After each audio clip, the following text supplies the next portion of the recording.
گستاخی سے تو بندہ کافر ہو جاتا ہے، مرتد ہو جاتا ہے۔ آگے چلتے ہیں۔ تو یہ باتیں چونکہ آج حضرت صدیق اکبر رضی اللہ تعالی عنہ کے عرس مبارک کے سلسلے میں تو نچیز نے یہ تقریباً 30-32 چیزیں ترتیب دی ہیں کہ جس کی روشنی میں میں آپ کے سامنے انشاءاللہ بیان کروں گا۔ حضرت ابوبکر صدیق رضی اللہ تعالیٰ عنہ وہ شخصیت ہیں کہ سب سے پہلے مردوں میں سے جنہوں نے اسلام کو قبول کیا۔ اور یاد رکھیں کہ آپ رضی اللہ تعالیٰ عنہ رسول اکرم صلی اللہ تعالیٰ علیہ وآلہ وسلم کے اعلان نبوت فرمانے سے پہلے بھی آپ کو صادق الوعد الامین مانتے تھے، جیسا کہ دوسرے لوگ بھی آپ کو مانتے تھے۔ صادق الوعد الامین آپ کے صادق سچا ہونے کی وجہ سے، ایمانت دار ہونے کی وجہ سے، وعدے کو پورا کرنے کی وجہ سے۔ اللہ اکبر۔ تو حضرت ابوبکر صدیق رضی اللہ تعالیٰ عنہ اس وقت بھی اللہ کے حبیب علیہ الصلوۃ والسلام سے محبت رکھتے تھے، پیار کرتے تھے کہ جب ابھی آپ نے اعلان نبوت نہیں فرمایا تھا، اور جب آپ نے اعلان نبوت فرما دیا تو سب سے پہلے جو ایمان والے لانے والی شخصیت تھی مردوں میں سے، وہ حضرت ابوبکر صدیق رضی اللہ تعالیٰ عنہ تھے۔ اور جب آپ نے یعنی آپ صلی اللہ علیہ وسلم کا کلمہ پڑھا، ایمان لائے، تو آپ کا ایک دوست تھا آپ کا، کیا وہ تاجر تھا۔ حضرت ابوبکر صدیق رضی اللہ تعالیٰ بھی بڑے تاجر تھے، اور آپ کا ایک دوست تھا، وہ کہنے لگا کہ ابو بکر، تو نے عبد الرحمن تو نے یہ کیا کیا کہ تو محمد صلی اللہ علیہ وسلم کا کلمہ پڑھ لیا، ان پر ایمان لے آیا، تو نے تو کبھی گھاٹے کا سودا نہیں کیا، یہ تم نے کیا کیا؟ آپ نے اسے ارشاد فرمایا، دیکھو تمہاری اپنی زبانی ہے، تو خود ہی کہہ رہا ہے کہ میں نے کبھی گھاٹے کا سودا نہیں کیا، تو ابھی بھی میں نے گھاٹے کا سودا نہیں کیا۔ اللہ تعالیٰ کیا فرماتا ہے؟ وَالْعَصْرِ إِنَّ الْإِنسَانَ لَفِي خُسْرٍ إِلَّا الَّذِينَ آمَنُوا وَعَمِلُوا الصَّالِحَاتِ وَتَوَاصَوْا بِالْحَقِّ وَتَوَاصَوْا بِالصَّبْرِ۔ اللہ کریم نے ارشاد فرمایا کہ وقت عصر کی قسم، ایک زمانے کی قسم، کہ وقت عصر بھی بڑا قیمتی وقت ہے، اس کی قسم اللہ کریم قرآن پاک میں لا رہا ہے کہ بے شک انسان گھاٹے میں ہے، لیکن وہ شخص جو ایمان لائے اور اچھے کام کیے، وہ لوگ جو ایمان لائے اور اچھے کام کیے اور ایک دوسرے کو حق کی، وَتَوَاصَوْا بِالْحَقِّ وَتَوَاصَوْا بِالصَّبْرِ، اور صبر کی تلقین کرتے رہے، وہ گھاٹے میں نہیں ہے۔ تو مردوں میں سے سب سے پہلے حضرت ابوبکر صدیق رضی اللہ تعالیٰ عنہ ایمان لے کے آئے، اور مکہ پاک میں کفار کی تکالیف کا سامنا کرنے والے اللہ کے حبیب علیہ الصلوۃ والسلام کے ساتھ آپ صدیق اکبر رضی اللہ تعالیٰ عنہ بھی تھے، اور بھی صحابہ کرام نے اس وقت میں کفار کی تکالیف کو برداشت کیا، لیکن حضرت ابوبکر صدیق رضی اللہ تعالیٰ عنہ وہ شخصیت تھی کہ جو ہر لمحہ آپ کے ساتھ رہتے تھے اور آپ کی جان کے اوپر اپنا ایسے ایک سایہ کیے ہوئے تھے کہ آپ کو کسی قسم کی کوئی تکلیف نہ پہنچے۔ تو آپ نے رسول اکرم صلی اللہ علیہ وسلم کے ساتھ مکہ پاک سے ہجرت فرمائی۔ اللہ اکبر۔ اور یہ بھی کیا واقعہ ہے کہ جب ہجرت فرمائی تو نبی صلی اللہ تعالیٰ علیہ وسلم نے اعلان نبوت فرمایا، وقت گزرتا گیا، اس کے بعد کفار نے آپ صلی اللہ تعالیٰ علیہ وسلم کو تکالیف دینی شروع کر دی۔ آپ نماز ادا فرماتے تھے تو اونٹ کی اوجری آپ کے اوپر ڈال دیتے تھے، اور آپ صلی اللہ تعالیٰ علیہ وسلم کے گلے میں کپڑا ڈال کے بل دیتے، یہاں تک کہ آپ کی حالت غیر ہو جاتی۔ اللہ اکبر۔ ان ساری تکالیف کا سامنا کرتے ہوئے جب انہوں نے مکہ میں نبی صلی اللہ تعالیٰ علیہ وسلم کو جان سے مار دینے کا ارادہ کیا، تو پھر اللہ کے حبیب علیہ الصلوۃ والسلام نے وہاں سے ہجرت فرمائی، مکہ پاک سے ہجرت فرمائی، اور اس موقع پہ حضرت ابو بکر صدیق رضی اللہ تعالیٰ عنہ آپ کے ساتھ تھے۔ اللہ کا کرنا یہ ہوا کہ آپ کے جائے مقام کے باہر کفار پہرے لگا کے کھڑے تھے کہ جو ہی آپ باہر نکلیں گے آپ کو شہید کر دیا جائے گا۔ اللہ کی شان یہ کہ آپ صلی اللہ تعالیٰ علیہ وسلم ان کے درمیان سے گزر گئے لیکن ان کو نظر نہ آئے، وہ دیکھ بھی نہ سکے کہ اللہ کے حبیب علیہ الصلوۃ والسلام ان کے درمیان سے گزر کر حضرت ابوبکر صدیق رضی اللہ تعالیٰ کے ساتھ غار ثور میں تشریف لے گئے، کچھ استراحت کرنے کے لیے، کچھ آرام کرنے کے لیے۔ تو اپنی جان کو محفوظ کرنا دشمن سے، یہ بھی اللہ کے حبیب علیہ السلام کی سنت ہے۔ تو غار ثور میں جب داخل ہونے لگے تو حضرت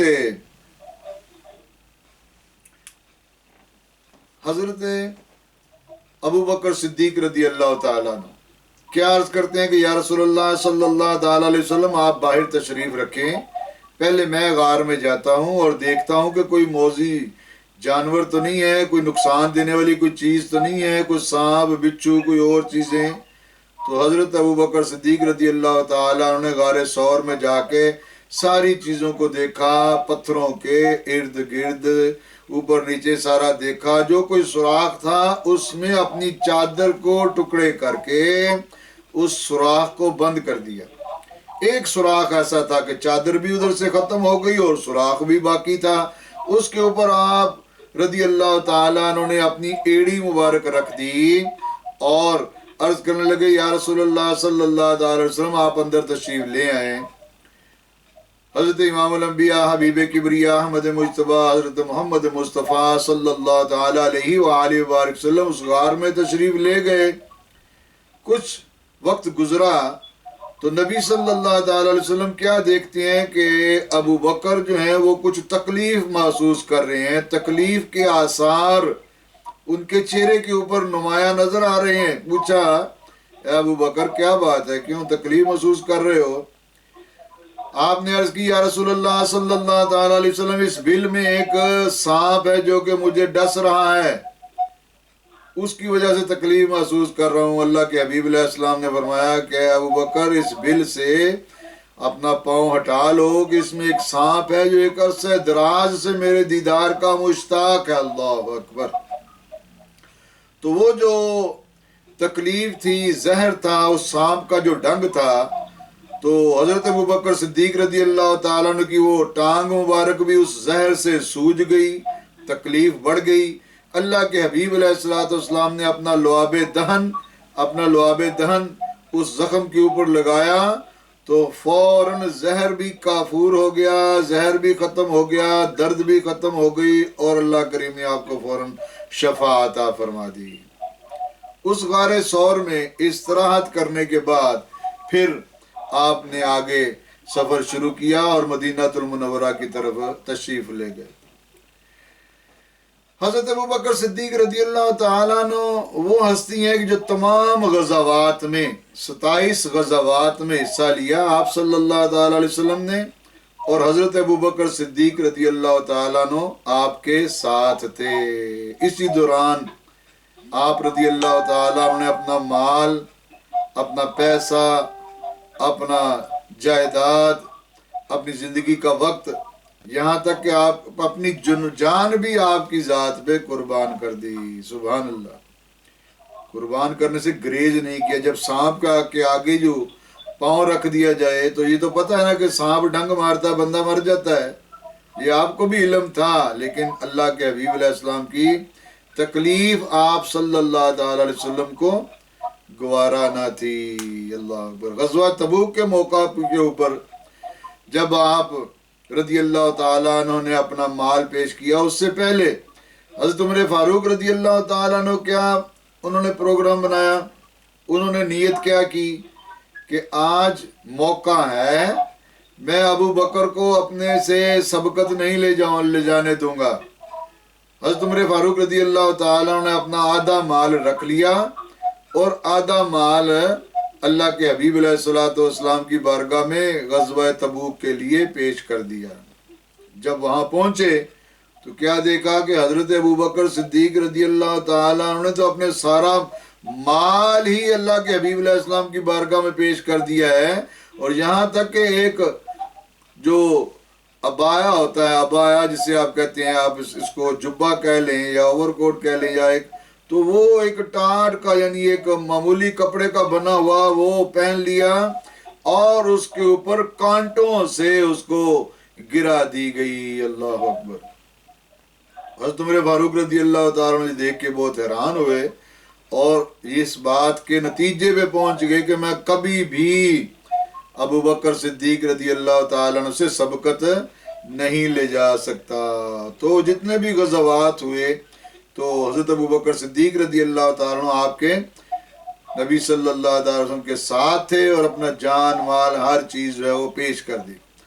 آپ اللہ کے حبیب علیہ السلام کے سسر بھی تھے، آپ رضی اللہ تعالیٰ عنہ حضرت ابو بکر صدیق رضی اللہ تعالیٰ عنہ رسول اللہ صلی اللہ تعالیٰ علیہ وسلم کے سسر بھی تھے، اور اپنی مرضی سے اپنی تمنا سے حضرت عائشہ صدیقہ رضی اللہ تعالی عنہا کی تمنا سے انہیں نبی صلی اللہ تعالی وسلم کے نکاح میں پیش کیا۔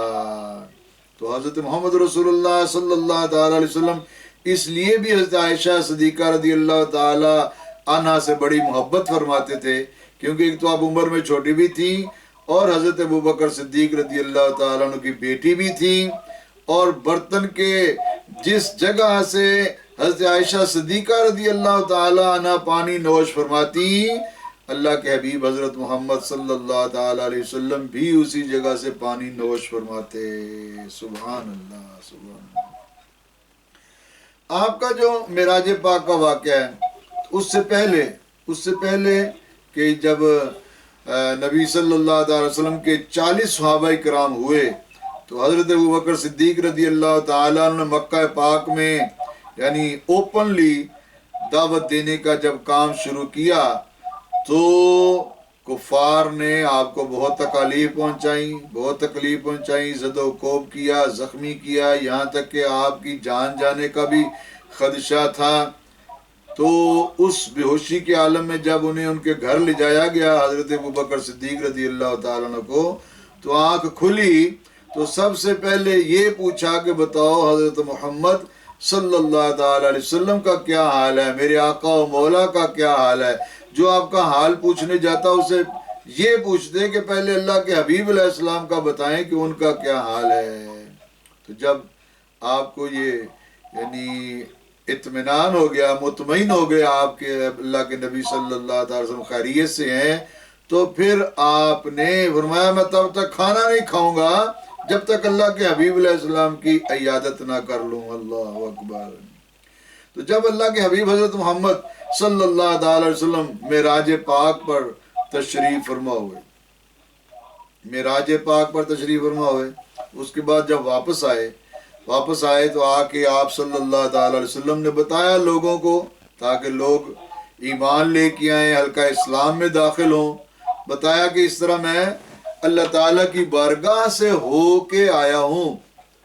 تو جب ابو جہل کو اس بات کا پتہ چلا کہ حضرت محمد صلی اللہ تعالی علیہ وسلم اس طرح بات بیان کر رہے ہیں، چونکہ حضرت ابوبکر صدیق رضی اللہ تعالیٰ عنہ سب سے زیادہ اللہ کے نبی صلی اللہ تعالی علیہ وسلم سے محبت فرماتے تھے، ابو جہل نے یہ سوچا کہ ابو بکر کو تلاش کرو کہاں ہے۔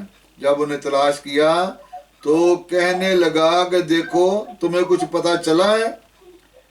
آپ رضی اللہ تعالیٰ نے فرمایا کیا بات؟ ابو جہل کہنے لگا دیکھو محمد صلی اللہ علیہ وسلم یہ کہتے ہیں کہ میں اللہ کی بارگاہ سے ہو کے آیا ہوں، عرش الہی سے ہو کے آیا ہوں۔ درود پاک اللہم صلی علی سیدنا مولانا محمد وعلیہ۔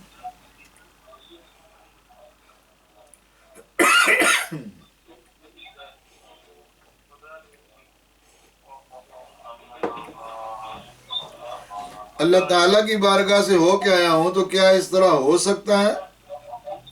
تو حضرت ابوبکر صدیق رضی اللہ تعالی عنہ فرمانے لگے کہ میں اس بات کی تصدیق کرتا ہوں کہ آپ نے جو کہا سچ کہا، آپ عرش الہی سے ہو کے آئے ہیں، اللہ تعالیٰ کی ذات سے ملاقات کر کے آئے ہیں۔ سبحان اللہ۔ اس بات پر آپ کو صدیق اکبر رضی اللہ تعالیٰ عنہ کا لقب عطا کیا گیا. سبحان اللہ. اور پھر اللہ تعالیٰ جل شانہ نے، آپ سورہ نجم پڑھیں، سورہ نجم کی پہلی 18 آیات اللہ کریم نے اسی بات کی تصدیق کے لیے نازل فرمائی. کیا افتمارونہ علی ما یرا، افتمارونہ علی ما یرا، کیا تم ان کے دیکھنے کے اوپر جھگڑتے ہو؟ تو وہ تو انہوں نے 2 مرتبہ جو ہے وہ جلوہ دیکھا. جب اللہ کی بارگاہ میں تشریف لے گئے، پھر واپس تشریف لائے، حضرت موسیٰ علیہ السلام نے راستے میں روک لیا، عرض کی کیا واپس جائیں اور جا کے عرض کریں کہ نمازوں کی کمی کی جائے، تو اس کے عوض میں تو رسول اللہ صلی اللہ تعالی علیہ وسلم کی اس معراج پاک کی تصدیق، جس کی صدیق اکبر رضی اللہ تعالیٰ عنہ نے بھی تصدیق فرما دی، رب تعالیٰ جل شانہ نے 18 آیات سورہ نجم کی پہلی 18 آیات جو ہے وہ نازل فرمائی. اس میں نمبر 10 کے اوپر جو چیز لایا ہے وہ کیا ہے؟ صلح حدیبیہ کے موقع پر اور بیعت رضوان کے موقع پر اللہ کے حبیب علیہ السلام کے ساتھ تھے. حضرت ابوبکر صدیق رضی اللہ تعالیٰ جب عمرے کی نیت سے احرام باندھے گئے اور جناب سفر شروع ہوا، تو کفار کو پتہ چلا کہ محمد صلی اللہ تعالی علیہ وسلم عمرے کے لیے آ رہے ہیں، تو راستے میں ایک جگہ پہ آپ کو روک دیا گیا. حدیبیہ کے موقع کے اوپر آپ کو روک دیا گیا، تمام صحابہ کرام کو بھی روک دیا گیا. اسی سفر کے دوران 1400 کے قریب صحابہ کرام رضوان اللہ تعالی علیہم اجمعین آپ صلی اللہ تعالی علیہ وسلم کے ساتھ تھے. اور راستے میں جب پانی کی ضرورت پڑی تو صحابہ کرام نے عرض کی، یا رسول اللہ صلی اللہ تعالی علیہ وسلم پانی نہیں ہے. آپ صلی اللہ تعالی علیہ وسلم فرمایا کتنا پانی ہے؟ صحابہ نے عرض کی، یا رسول اللہ صلی اللہ تعالی علیہ وسلم اتنا ہوگا جتنا ایک پیالے میں آ جاتا ہے. سارے مشکیزیں دیکھے گئے، سارا پانی جناب مشکیزوں کو خالی کیا گیا، تو اتنا پانی اکٹھا ہوا جتنا ایک پیالے میں آ جاتا ہے. آپ صلی اللہ تعالی علیہ وسلم نے اپنا دست مبارک اس پانی کے اوپر رکھا، تو صحابہ کرام کیا بیان کرتے ہیں کہ قسم ہے اس ذات کی جس کے قبضہ قدرت میں ہماری جان ہے، کیا دیکھا کہ آپ کی انگشت مبارکہ سے پانی کے چشمے جاری ہو گئے، پانی کے چشمے جاری ہو گئے. اور 1400 کے قریب صحابہ کرام نے وہ پانی جنہوں نے پینے کے لیے لینا تھا، وضو کے لیے لینا تھا، جانوروں کے لیے لینا تھا، غسل کے لیے لینا تھا، سبھی نے وہ پانی ذخیرہ کر لیا. تو اس موقع کے اوپر پھر اللہ کے حبیب علیہ السلام جب یہ کفار نے روکا تو وہاں پہ آپ صلی اللہ تعالی علیہ وسلم نے حضرت عثمان غنی رضی اللہ تعالیٰ عنہ کو، حضرت عثمان ابن عفان رضی اللہ تعالیٰ عنہ کو بھیجا کہ نیگوشیٹ کرنے کے لیے، ٹیبل ٹاک کرنے کے لیے، ان سے بات چیت کرنے کے لیے. تو اتنے میں خبر یہ مشہور ہو گئی کہ عثمان غنی رضی اللہ تعالیٰ کو شہید کر دیا گیا ہے. حالانکہ وہ شہید نہیں ہوئے تھے. رسول اللہ صلی اللہ تعالی علیہ وسلم نے پھر اس موقع پہ بیعت رضوان لی. وہ بیعت رضوان کیا چیز تھی کہ صحابہ کرام نے اس بات کا عہد کیا، بیعت کی، عہد کیا کہ یا رسول اللہ صلی اللہ تعالی علیہ وسلم ہم اپنی جان اور جسم کے خون کا ایک ایک قطرہ جو ہے وہ دین اسلام کے لیے، آپ کی ذات کے لیے قربان کر دیں گے. اللہ اکبر. تو پھر جو موقع کے اوپر ایک حکمت و دانائی کیا تھی، کفار کے ساتھ جو بات ہوئی کہ ان کی غلط باتوں کو اللہ کے حبیب علیہ السلام نے وقتی طور پہ تسلیم اس لیے کیا کہ جو تم کہتے ہو بھی ہم محمد رسول اللہ نہیں مانتے، تو چلو آپ محمد ابن عبداللہ لکھ دو جس طرح آپ کہتے ہیں. اور اسی طرح ہمارے قیدی جو ہیں وہ کفار کہنے لگے ہمارے قیدی آپ واپس کریں گے، آپ کے قیدی ہم واپس نہیں کریں گے. آپ نے یہ بھی ان کی بات مان لی. پھر انہوں نے کہا جی اس سال ہم آپ کو یہ عمرہ حج نہیں کرنے دیں گے، آئندہ سال کرنے دیں گے. آپ نے یہ بھی بات مان لی. تو صحابہ کرام کو یہ ساری باتیں کچھ ناگوار اس لیے گزری کہ آپ صلی اللہ تعالی علیہ وسلم کفار کی ان غلط باتوں کو جو ہے مانتے جا رہے ہیں. لیکن اس میں حکمت و دانائی کیا تھی؟ حکمت و دانائی یہ تھی اللہ کے حبیب علیہ السلام جو جانتے تھے، تو آئندہ سال جب عمرے کے لیے گئے، حج و عمرے کے لیے تشریف لے گئے، تو کیا ہوا کہ مسلمانوں کی اتنی تعداد بڑھ چکی تھی کہ مکہ پاک بغیر جنگ کے فتح ہو گیا۔ تو اس موقع پہ بھی حضرت ابوبکر صدیق رضی اللہ تعالیٰ عنہ آپ صلی اللہ تعالیٰ علیہ وسلم کے ساتھ تھے۔ تو نبی اکرم صلی اللہ تعالیٰ علیہ وسلم نے ارشاد فرمایا کہ ابو بکر کے مال نے مجھے جتنا فائدہ پہنچایا، نفع پہنچایا، کسی کے مال نے اتنا نفع نہیں پہنچایا، اور میں نے سبھی کے احسانات کا بدلہ چکا دیا ہے، لیکن ابو بکر صدیق کا بدلہ اللہ تعالیٰ جل شانہ ہی انہیں عطا فرمائے گا۔ اللہ اکبر، کتنی بڑی چیز ہے، کتنی بڑی چیز ہے۔ اور پھر کیا فرمایا کہ رسول اللہ صلی اللہ تعالیٰ علیہ وسلم نے آپ رضی اللہ تعالیٰ عنہ کو فرمایا افضل البشر بعد الانبیاء حضرت صدیق اکبر رضی اللہ تعالیٰ عنہ، کہ انبیاء کے بعد جو سب سے افضل ترین شخصیت ہیں وہ حضرت صدیق اکبر رضی اللہ تعالیٰ عنہ۔ اس موقع پہ حضرت علی رضی اللہ تعالیٰ عنہ کی بات کہ مولا علی شیر خدا رضی اللہ تعالیٰ عنہ بیان فرماتے ہیں کہ نبی صلی اللہ تعالیٰ علیہ وسلم نے ارشاد فرمایا، اور یہ انہوں نے قسم کھا کے کہ قسم اس ذات کی جس کے قبضہ قدرت میں میری جان ہے۔ حضرت مولا علی شیر خدا رضی اللہ تعالیٰ عنہ بیان فرماتے ہیں کہ میں نے خود رسول اللہ صلی اللہ تعالیٰ علیہ وسلم سے سنا ہے کہ تمام مخلوق میں سے انبیاء کے بعد سب سے افضل ترین جو شخصیت ہیں وہ حضرت صدیق اکبر رضی اللہ تعالیٰ عنہ ہیں۔ تو حضرت ابوبکر صدیق رضی اللہ تعالیٰ عنہ کیا بیان فرماتے ہیں؟ فرماتے ہیں قسم اس ذات کی جس کے قبضہ قدرت میں میری جان ہے، میں نے خود رسول اللہ صلی اللہ تعالیٰ علیہ وسلم سے یہ سنا ہے کہ علی کو دیکھنا بھی عبادت ہے، علی کو دیکھنا بھی عبادت ہے۔ صحابہ کرام آپس میں بڑی محبت رکھتے تھے، آپس میں ایک دوسرے کا بڑا احترام کرتے تھے، اور یہ جو منکر لوگ پیدا ہو گئے یہ تو پھر ان کی اپنی بدبختی ہے، کم عقلی ہے کہ وہ انہوں نے اپنے نقصان کا خود ہی اہتمام کر لیا۔ تو آپ دیدار مصطفیٰ علیہ السلام سے اپنی بھوک پیاس کو دور فرماتے ہیں۔ اللہ اکبر، کیا دیکھا کہ دوپہر کا وقت ہے، رسول اللہ صلی اللہ تعالی علیہ وسلم گھر سے باہر تشریف فرما ہوئے، تو کیا دیکھا کہ آگے حضرت ابوبکر صدیق رضی اللہ تعالیٰ عنہ کھڑے ہیں۔ تو وہ پوچھا، یا ابوبکر، اتنے دوپہر میں، شدت کی دھوپ میں، گرمی میں یہاں پہ آپ کیا کر رہے ہیں؟ تو عرض کرنے لگے، یا رسول اللہ